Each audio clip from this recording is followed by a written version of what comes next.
오클로는 왜 10배를 갈 수 있었을까요? 그리고 지금은 왜 이렇게 멈춰 있을까요? 많은 분들이 오클로의 기술을 봅니다. 어떤 분들은 메타 계약을 봅니다. 그런데 저는 오늘 이 회사 주가를 결정하는 단 하나의 변수만 보겠습니다. 기술이 아니라 계약도 아니라 속도입니다. 오클로는 도달 가능한 미래일까요? 아니면 밀리는 미래일까요? 오클로에 대한 기대감과 리스크를 디테일하게 분석해 보겠습니다. 오클로의 일봉 차트인데요. 오클로는 25년 여기가 4월입니다. 4월부터 여기까지 약 10배가 상승했습니다. 이 첫 번째 구간은요. 오클로는 단순한 원전주가 아니었습니다.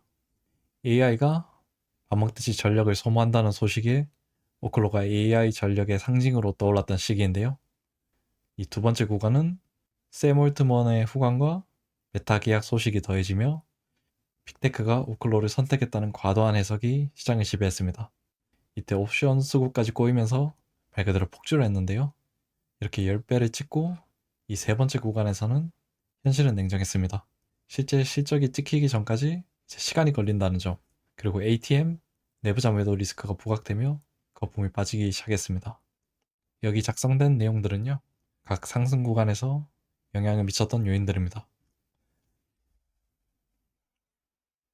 작년 오클로는 약 10배 가까이 급등했었다고 설명해 드렸었는데요.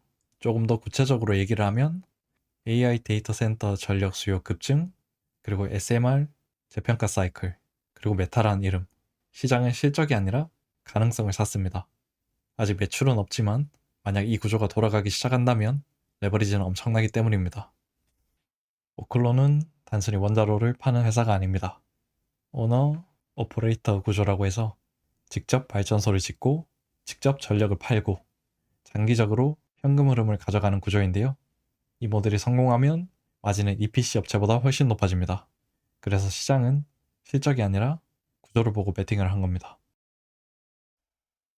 그런데 여기서 문제가 생깁니다. 기술이 아니라 시간입니다. 고성노는 기존 경수로와는 다른데요. 선례가 많지 않습니다. 당연히 아직 전력 판매 매출도 없고요. 상업화까지 수년이 필요합니다. 이 회사는 결국 규제를 통과해야 하는데요. 규제 또한 속도의 문제입니다. 많은 분들이 INL 프로젝트를 상업 프로젝트로 오해하는데요. 그게 아닙니다. 이건 DOE와 진행하는 실증 프로젝트인데요. 매출 목적이 아닙니다. 이건 자격 시험이라고 보시면 되는데요. 하지만 한 가지 중요한 점이 있습니다. 이 프로젝트는 연방 부지에서 건설을 하는데요. 부지 리스크가 거의 제거된 상태에서 실증을 한다는 건 굉장히 큰 차이입니다. 여기서 중요한 질문이 하나 남는데요. INL이 의미 있다는 건 알겠는데 그럼 지금 규제는 어디까지 왔을까요? 이걸 모르면 기대는 그냥 추상적인 얘기입니다. 여기서 반드시 이해해야 할 게 있는데요. NRC 트랙은 대표적으로 두 개로 나눌 수 있습니다. INL 프로젝트는 파트 50 실증 트랙인데요. 그리고 메타 프로젝트는 일반적인 트랙인 파트 52 표준 상업 트랙입니다. 실증 레일과 확장 레일은 다릅니다. 파트 50은 빠르지만 확장성이 제한적이고 파트 52는 느리지만 표준화에 유리합니다. 오클로는 지금 두 레일을 동시에 달리고 있는데요. 파트 50은 오클로가 진짜 기술력이 있는지 보여주는 시험대이고 여기서 얻은 합격점을 가지고 파트 50이라는 고속도로를 달리겠다는 전략입니다. 저희가 아는 뉴스케일의 NIC는 파트 52 트랙을 성공하여 인증받았다고 보시면 됩니다. 여기서 중요한 이슈가 하나 있는데요. 오클로는 NRC에게 감사를 요청했습니다. DOE와 INL 프로젝트를 진행하는 과정에 직접 참여해서 감사를 해달라고 요청한 겁니다.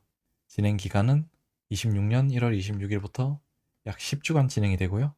나중에 DOE의 허가가 끝나고 정식 라이선스, 콜을 신청할 때 NRC가 감사하면서 봤던 내용에 따라 심사 기간을 대폭 축소하겠다는 전략인데요. 감사 기간 중 미비점 같은 것들을 사전에 코멘트를 받으면서 NRC를 심판이 아닌 코치로 만들어 버렸습니다. 오클로의 NRC 인증 성공하기 위한 핵심 리스크를 일부 완화했다고 보시면 되는데요. NRC가 본다는 것 의미가 뭘까요?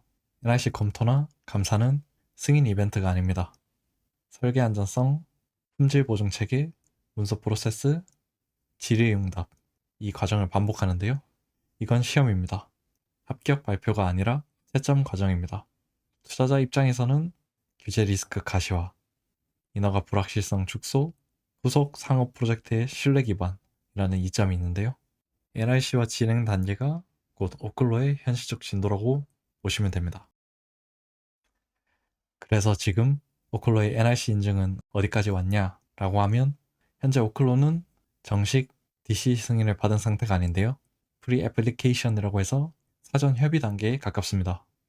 PDC 일부 검토 진행 중이고 SER은 부분 결과일 뿐입니다. 콜도 아직 신청 전인데요. 즉 본 게임은 아직 시작 전입니다. 용어 정리를 하면 이 PDC는 설계의 기준표, 설계 철학 같은 거고요. SER은 NRC가 어떤 제출물, 이슈에 대해 검토해본 결과 보고서를 내는 형태입니다. 따라서 NRC가 이 부분을 이렇게 봤다고 중간 성적표를 내는 단계라고 보시면 되고요. NRC의 흐름은 첫 번째 사전 협의 단계로 프리 애플리케이션이고요. 두 번째는 정식 접수, 서브밋 단계이고요. 세 번째는 어셉턴스라고 해서 접수, 적적성 판단입니다. 서류가 심사 가능한 상태인지 보는 단계이고요. 슬라이드에 보이는 이 콜과 애플리케이션의 약자로 말 그대로 신청서입니다. 그리고 최종 본심사, 그에 대한 결론은 승인, 조건부 승인, 추가 요구 등이 있습니다. 여기서 중요한 건 기술이 아니라 규제 속도인데요. 추가 데이터 요구 가능성, 차세대 원자로의 선례 부족, 그리고 이러한 정책 변화, 그리고 마이크로 리액터라는 고속 트랙, 이러한 요인들이 오클로의 NRC 인증 일정에 영향을 미칩니다. 18개월 룰 정책에 따라서 만약 2026년 상반기에 신청했다고 했을 때 결과는 27년 하반기쯤 나오고요. 마이크로 리액터의 고속 트랙을 신청할 경우 27년 상반기에 결과가 나옵니다. 먼저 이 용어 정리를 하면요. 어드밴스드 리액터라 하죠. 차세대 원자로를 의미하고요. 마이크로 리액터라고 하면 초소형 원자로로서 큰 분모인 어드밴스드 리액터 안에 마이크로 리액터가 있다고 보시면 되고요. 오클로는 둘 다 해당되기 때문에 고속 트랙 또한 신청이 가능합니다. 정리하면 신청 자체는 2026년 상반기에 이뤄질 것으로 보이고요. 나머지 규제 승인에 대한 시간은 불확실합니다. 그리고 정리를 하면 시간은 곧 자금 리스크와 같습니다. INL 프로젝트가 성공하면 운영 데이터가 생깁니다. 레퍼런스도 생기고요. 메타와 같은 후속 프로젝트 협상력도 올라갑니다. 하지만 실패하거나 지연될 경우 메타 일정도 밀리고요. 시간이 자금 리스크다 보니 자금 압박을 받습니다. 그리고 실증 프로젝트에서 실패했기 때문에 파트 52인 상업 프로젝트에서도 부정적 영향을 미칩니다. 이건 선택이 아닌 분기점이라고 봐야 합니다. 오클로의 또 하나의 기대는 헤일루 전략입니다. 고속로는 고농축 연료가 필요한데요. 4세대 원전인 차세대 원전으로 연료 또한 차세대 연료 체계를 전제로 하는데요. 연료의 효율성과 장주기 운영, 이 두 가지가 가능하다는 장점을 모두 챙기는 겁니다. 오클로가 연료를 만드는 건 아닙니다. 헤일루 농축은 센트러스와 같은 외부 기업이 담당하고요. DOE는 고농축 연료에 대한 러시아 의존도를 낮추고 차세대 원전 생태계를 만들려고 합니다. 오클로는 연료를 구매해 사용하는 것을 넘어 핵 연료의 재활용을 통해 이 밸류 체인을 혁신하려는 비전을 가지고 있습니다. 따라서 이러한 기술이 실현된다면 오클로는 차세대 원전 생태계의 수혜자고요. 다만 공급망이 안정되지 않는다면 오클로의 전략 재활용 기술은 분명히 강점이지만 동시에 의존하는 구조이기 때문에 리스크도 있습니다. DOE는 왜 오클로를 밀어줄까요? 샘 올트먼, 트럼프의 간접적인 밀어주기 때문일까요? 아닙니다. 차세대 원전 생태계 구축 목적으로 오클로의 비전인 핵연료 재활용을 통한 밸류 체인이 러시아 의존도를 탈피할 수 있고 고속로 계열 활성화 정책과 방향이 일치하기 때문인데요. 다만 정책의 수혜자는 맞지만 공급 기업이 아니기 때문에 정책의 중심은 아닙니다. 하지만 역설적으로 정책의 중심이 아니기 때문에 오클로는 더 공격적으로 민간 빅테크, 메타 같은 빅테크와 손을 잡으며 자신만의 길을 개척하고 있는지도 모릅니다. 만약 헤일로에 공급 병목이 생기면 발전소는 돌아가지 않는데요. 연료는 비용 문제가 아니라 운영 가능성 문제입니다. 센트러스의 상업 규모 공급은 제 영상을 보면 나오는데요. 아직 상당히 제한적입니다. 따라서 이러한 공급 병목이 생기고 해소가 되지 않는다면 사업 자체가 멈추는 리스크가 될 수 있는데요. 연료가 해결된다는 가정하에서 시장이 프리미엄을 준 또 하나의 이유가 있습니다. 아까도 말씀드렸던 오너 오퍼레이터 프리미엄으로 이 모델이 성공하면 장기 전력 판매 구조가 완성이 됩니다. 고정비가 나간 이후 이 레버리지 효과가 정말 큰데요. 그래서 시장은 이러한 레버리지에 프리미엄을 줬습니다. 하지만 이 모델은 이상적인 것과 달리 선투자가 필요한데요. 건설, 설계, 인허가, 오클로는 아직 매출이 없습니다. 당장 해결해야 될 건 자금입니다. 베타 프로젝트는 이전 1편에서 얘기했기 때문에 간략하게 복기만 하고 가겠습니다. 메타 또한 오클로의 또 다른 기대 요인인데요.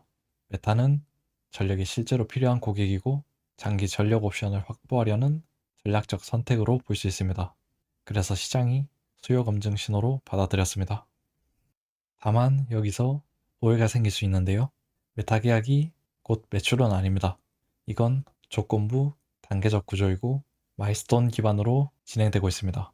선지급 금액의 정확한 값은 알 수 없지만 시장에서는 약 2,500만 원에서 4천만 달러, 하나로 약 330억에서 530억 정도로 추정이 되고 있는데요. 전체 계약 금액 대비로 하면 약 3%밖에 되지 않습니다. SMR 업계에서는 기초공사 등 비용을 따져봤을 때 큰 돈은 아닌데요. 그리고 메타 계약의 마일스톤 조건은 현재는 마일스톤 1단계로 초기 개발 지원 단계이고요. 마일스톤 2는 인허가 및 구매 확정으로 NRC 건설 허가 획득 그리고 자재 조달 관련 내용이 들어가 있습니다. 이때부터가 선지급 규모가 매우 커지고요. 마일스톤 3은 상용 가동 및 전력 공급 내용이 있습니다. 따라서 NRC 인허가를 실패한다면 메타 계약도 자동으로 실패한다는 내용이 마일스톤 2를 보면 알 수 있습니다. 현재는 선지급을 받고 개발을 하는 단계로 추가 조건 달성 여부에 따라서 매출 인식이 가능합니다. 핵심은 이거예요. 메타는 독립 변수가 아니라 이 INL 규제 성공을 전제로 움직이는 종속 변수인데요. NRC 인증과 같은 규제가 늦어지면 일정이 늦어지고 계약 진행도 늦어질 수 있는데요. 그래서 메타 계약이 있으니 다 끝났다라는 해석은 위험합니다. 시간을 버티는 구조에 대해서 알아볼 건데요. 오클로가 얼마의 현금을 가지고 있고 얼마를 쓰면서 얼마나 버틸 수 있냐 이런 얘기입니다. 3분기 말 기준 현금은 ATM까지 고려한다면 정확히는 알 수 없지만 약 9천만에서 1억 2천만 달러 수준이고요. 이러한 스펙 합병을 통한 현금 유입, ATM 등이 반영된 수치라고 보시면 됩니다. 분기의 현금 소진 속도인 번 레이트는 약 2천만에서 약 한 3천만 달러 수준인데요. 2,800만이냐, 뭐 3천만이냐 약간의 차이는 있지만 대략 이 정도 범위라고 보시면 되고 현재 현금 기준으로 봤을 때 한 18개월에서 24개월 버틸 수 있습니다. 규제가 밀릴수록 이 계산은 달라지는데요. 따라서 아까도 말씀드렸듯이 시간이 곧 자금 리스크입니다. 자금 모집 히스토리를 잠깐 보고 갈 건데요. 2024년부터 내용이 쭉 있습니다. 25년 이후 내용들만 보면 유상증자, ATM, 그리고 또 ATM을 굉장히 자주 하는 걸 볼 수 있고요.